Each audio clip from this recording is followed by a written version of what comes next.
नमस्कार बंधुरा सबाइके स्वागत। आशा करछि आपनारा भालो आछेन सुस्थ आछेन। आजके এই ভিডিওর মাধ্যমে আলোচনা করব চার রাশির উপর কি প্রভাব পড়তে চলেছে বুধ ও শুক্রের মিলনে যে রাজযোগ তৈরি হয়েছে সেটাই এই ভিডিওর মাধ্যমে আলোচনা করব। চলুন ভিডিওটা শুরু করা যাক। প্রথমেই তুলা রাশির কথা বলা যায়। লক্ষ্মীনারায়ণ রাজযোগে তুলা রাশি সবথেকে বেশি প্রভাব পড়তে চলেছে, কারণ মানসিক শান্তি লাভ করবেন এবং কাজে আত্মবিশ্বাসও বাড়বে আপনাদের এবং নিজেকে মেলে ধরার সুযোগ পাবেন।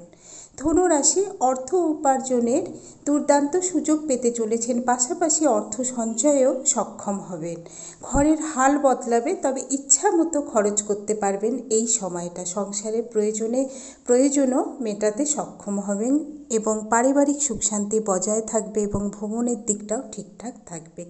বৃশ্চিক রাশি আর্থিক অবস্থা ভালো হতে চলেছে। জমি ও বাড়ি কেনার জন্য এই সময়টা অত্যন্ত শুভ বলে মনে করা হয় এবং একটা যোগও তৈরি হয়েছে। আটকে থাকা টাকা এবং আটকে থাকা কাজও সম্পন্ন হবে এই সময়টা। চাকরিজীবীদের জন্য একটা পদোন্নতি হতে পারে এবং নতুন চাকরিরও যোগ হতে পারে। পারিবারিক সুখ শান্তি বজায় থাকবে এবং স্বাস্থ্যের দিকটাও মোটামুটি ঠিকঠাক।